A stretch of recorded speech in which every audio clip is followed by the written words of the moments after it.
ബീഹാർ മുഖ്യമന്ത്രി നിതീഷ് കുമാറിന്റെ ജനപ്രീതിയാണ് എൻഡിഎയുടെ ചരിത്ര വിജയത്തിന് കാരണങ്ങളിലായ പ്രധാനപ്പെട്ട ഒരു കാരണം.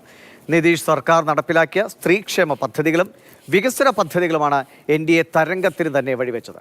ബീഹാറിലെ അതിഗംഭീരമായ വിജയത്തെ തുടർന്ന് എൻഡിഎ മുന്നണിയിൽ നിതീഷ് കുമാർ കൂടുതൽ കരുത്തനാവുകയും ചെയ്തു. ബീഹാറിലെ ഏറ്റവും കൂടുതൽ കാലം മുഖ്യമന്ത്രിയായിരുന്ന നിതീഷ് കുമാറിന്റെ ജനപിന്തുണ വ്യക്തമാക്കുന്ന തെരഞ്ഞെടുപ്പ് ഫലമാണ് ഇന്നുണ്ടായത്. സംസ്ഥാനത്തെ എല്ലാ മേഖലകളിലും ആഞ്ഞു വീശിയ എൻഡിഎ തരംഗത്തിന്റെ പ്രധാന കാരണങ്ങളിലൊന്ന് നിതീഷ് കുമാർ സർക്കാർ നടപ്പാക്കിയ ക്ഷേമ പദ്ധതികളാണ്.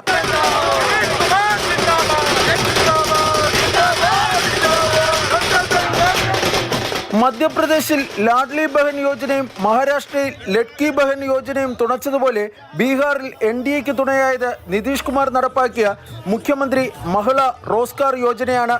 തെരഞ്ഞെടുപ്പ് കാഹളത്തിന് തൊട്ടു മുമ്പായി ഈ പദ്ധതിയുടെ ഗുണഭോക്താക്കളായ 21 ലക്ഷം വനിതകളുടെ ബാങ്ക് അക്കൗണ്ടുകളിലേക്ക് 10,000 രൂപ വീതം കൈമാറിയ നീക്കം നിതീഷ് കുമാറിന്റെ വജ്രായുധമായിരുന്നു. ആ വജ്രായുധത്തിന് മുന്നിൽ പ്രതിപക്ഷ സഖ്യം തകർന്നടിഞ്ഞു. ഇതിനു പുറമെ വിധവാ പെൻഷൻ ഉൾപ്പെടെ വർദ്ധിപ്പിച്ച നിതീഷിന്റെ നടപടിയും എൻഡിഎയുടെ മുന്നേറ്റത്തിന് ആക്കം കൂട്ടി.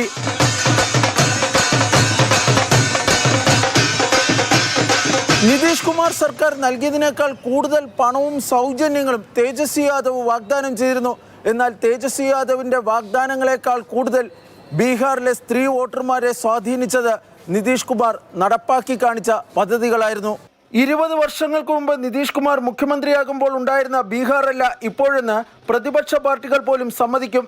അടിസ്ഥാന സൗകര്യ വികസനത്തിൽ അത്രയധികം മാറ്റമാണ് ബീഹാറിൽ കഴിഞ്ഞ 2 പതിറ്റാണ്ടിനിടെ ഉണ്ടായത്. ബീഹാറിലെ ക്രമസമാധാന നില മെച്ചപ്പെടുത്തിയതും നിതീഷിന് ഗുണം ചെയ്തു. എൻഡിഎയുടെ മുഖ്യമന്ത്രി സ്ഥാനാർത്ഥിയായി നിതീഷ് കുമാറിനെ പ്രഖ്യാപിച്ച തീരുമാനം മുന്നണിക്ക് അനുകൂലമായി. ജെഡിയുവിന്റെ മിന്നുന്ന പ്രകടനം ദേശീയ ജനാധിപത്യ സഖ്യത്തിൽ നിതീഷിന്റെ സ്ഥാനം കൂടുതൽ ഉറപ്പിച്ചു. ബീഹാറിലെ പ്രധാന എതിരാളിയായ രാഷ്ട്രീയ ജനതാദളിന് കനത്ത പരാജയം നൽകാനും നിതീഷിന് ഈ തെരഞ്ഞെടുപ്പിലൂടെ കഴിഞ്ഞു. പ്രായാധിക്യത്തെ തുടർന്ന് നിതീഷ് കുമാറിന്റെ പ്രസക്തി രാഷ്ട്രീയത്തിൽ നഷ്ടപ്പെടുന്നു എന്ന വിലയിരുത്തലുകൾ സമീപകാലത്ത് ഉയർന്നിരുന്നു. എന്നാൽ ഈ വിലയിരുത്തലുകൾ തെറ്റാണെന്ന് തെളിയിക്കുന്നതാണ് ബീഹാറിൽ ഇന്നുണ്ടായിരിക്കുന്ന തെരഞ്ഞെടുപ്പ് ഫലം. നിതീഷ് യുഗം ശക്തമായി തുടരാൻ ബീഹാറിലെ ജനം നൽകിയിരിക്കുന്ന വിധിയെഴുത്താണ് ഇപ്പോൾ ഉണ്ടായിരിക്കുന്നത്. B Balagopal, Mathrubhumi news, Delhi.